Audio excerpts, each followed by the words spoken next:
প্রতিদিন যদি রুটি খেতে ইচ্ছে না করে তাহলে কিন্তু এরকম একটা রেসিপি আপনারা কিন্তু জলখাবারে, লাঞ্চে বা টিফিন বা রাতে ডিনারের জন্য কিন্তু বানিয়ে ফেলতে পারেন। এই রেসিপিটা আমি শুধুমাত্র ওটস দিয়ে বানিয়েছি। এটা কিন্তু বাচ্চা থেকে বড় সবার জন্য স্বাস্থ্যকর, আর এটা কিন্তু যে কোনো সময় বানিয়ে ফেলতে পারবেন। আপনার টিফিন, লাঞ্চ বা ডিনারের জন্য এরকম একটা রেসিপি সত্যি খুবই একটা স্বাস্থ্যকর খাবার। আশা করি আপনাদের ভালো লাগবে, তাই সম্পূর্ণ ভিডিওটা দেখার অনুরোধ রইল। তাহলে চলুন রেসিপিটা শুরু করি। রেসিপিটা যদি ভালো লাগে তাহলে অবশ্যই লাইক করে পাশে থাকবেন।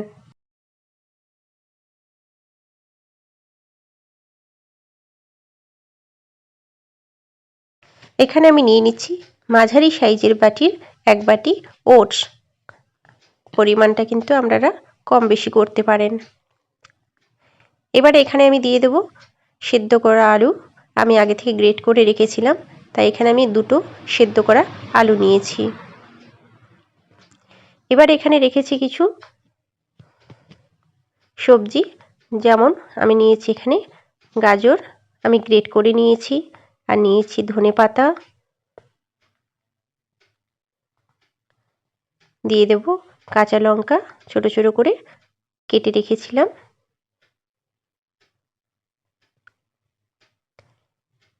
এবার একটু মিশিয়ে নিচ্ছি। এবারে এর মধ্যে আমি দিয়ে দেব 2টো ডিম।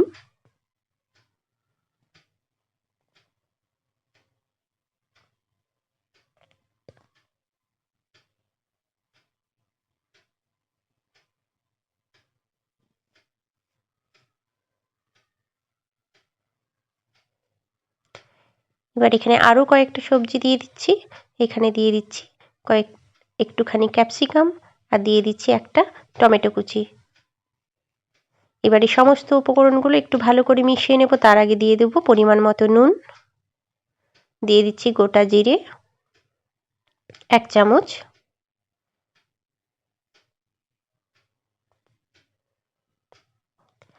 এবারে আমি সমস্ত উপকরণগুলো ভালো করে মিশিয়ে নেব।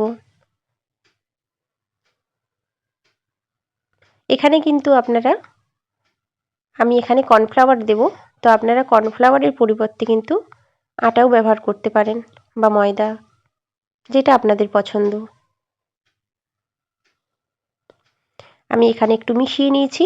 এবার এখানে দিয়ে দিচ্ছি 1 চামচ কর্নফ্লাওয়ার। কর্নফ্লাওয়ারটা দিয়ে এবারে কিন্তু আমি খুব ভালো করে মিশিয়ে নেব। এবার এখানে অল্প অল্প জল দিয়ে আমি একটা মিশ্রণ বানিয়ে নিচ্ছি। মিশ্রণটা কিন্তু খুব বেশি পাতলা হবে না, একটু মোটা মোটা থাকবে।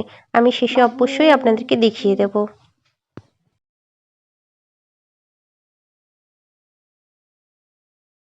দেখুন এটা কিন্তু আমার খুব ভালো মতো মেশানো হয়ে গেছে। এই যে দেখুন, আমি কিন্তু খুব বেশি পাতলা করিনি।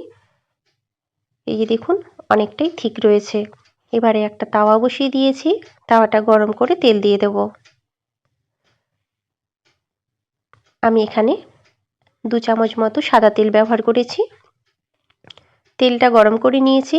এবারে যে মিশ্রণটা আমি বানিয়েছিলাম সেই মিশ্রণটা দিয়ে দিচ্ছি।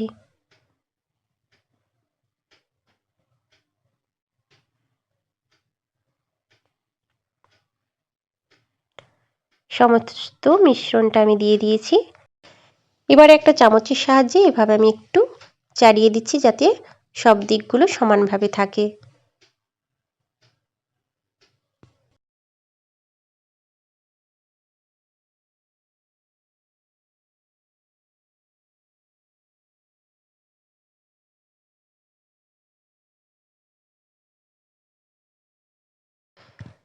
আমার দেখুন পুরোটা মেলা হয়ে গেছে। এবারে একটা ঢাকনা দিয়ে আমি 3 থেকে 4 মিনিটের জন্য মিডিয়াম টু লো গ্যাসে হতে দেব। 3 থেকে 4 মিনিট পরে আমি ঢাকনাটা খুলে নিচ্ছি। এবার এটা আমি একটু উল্টে দেব, কারণ নিচের দিকটা হয়ে গেছে। এবারে যাতে উপর দিকটা ভাজা হয়, তাই আমি একটু এই যে ছাড়িয়ে নিচ্ছি সাইডগুলো। এবারে আমি এটা উল্টে দেব। আমি এখানে একটা প্লেটের সাহায্যে একটু উল্টে নিচ্ছি। উল্টে নিয়ে আবারও দিয়ে দিলাম। এখানে ঢাকা দিয়ে আমি আবারও 3 থেকে 4 মিনিট মতো মিডিয়াম টু লো গ্যাসে হতে দেব। 3 থেকে 4 মিনিট পরে আমি ঢাকনাটা খুলে নিচ্ছি। এই যে দেখুন, এটা কিন্তু উপর দিক বা নিচের দিক দুটোই কিন্তু খুব ভালো মতো কুক হয়ে গেছে। আমি আরও একবার উল্টে আপনাদেরকে দেখাচ্ছি।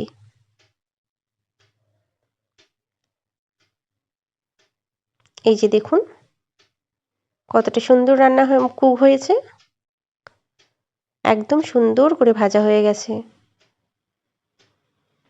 আর দেখুন এটা কতটা সুন্দর লাগছে দেখতে। এটা কিন্তু খেতেও খুব ভালো লাগে। আর অবশ্যই আপনাদের যদি ভালো লাগে তাহলে ট্রাই করবেন, আর বানালেই বুঝতে পারবেন এটা ঠিক কতটা সুন্দর খেতে হয়। আর অবশ্যই এটা ডিনারের জন্য বা লাঞ্চ বা টিফিনের জন্য একটা পেট ভর্তি জলখাবার রেসিপি। আশা করি আপনাদের ভালো লাগবে। আর এটা কিন্তু একটা স্বাস্থ্যকর খাবার। আর আমার রেসিপিটা আপনাদের কেমন লাগলো অবশ্যই কমেন্ট করে জানাবেন। আমি এখান থেকে একটু কেটে আপনাদের দেখাচ্ছি ভেতরটা ঠিক কতটা সুন্দর হয়েছে। এই যে দেখুন, দেখুন কতটা সুন্দর হয়েছে। আর এটা কিন্তু আপনারা অবশ্যই যদি টমেটো সস থাকে তার সঙ্গে খাবেন, আরও ভালো লাগবে। এমনিতেও ভালো লাগে, তবে সসের সাথে খেলে আরও ভালো লাগবে। তাহলে সম্পূর্ণ ভিডিওটা দেখার জন্য অসংখ্য ধন্যবাদ। সবাই ভালো থাকবেন, সুস্থ থাকবেন। আর আমার রেসিপিটা যদি ভালো লাগে অবশ্যই সাবস্ক্রাইব করে পাশে থাকবেন। নমস্কার।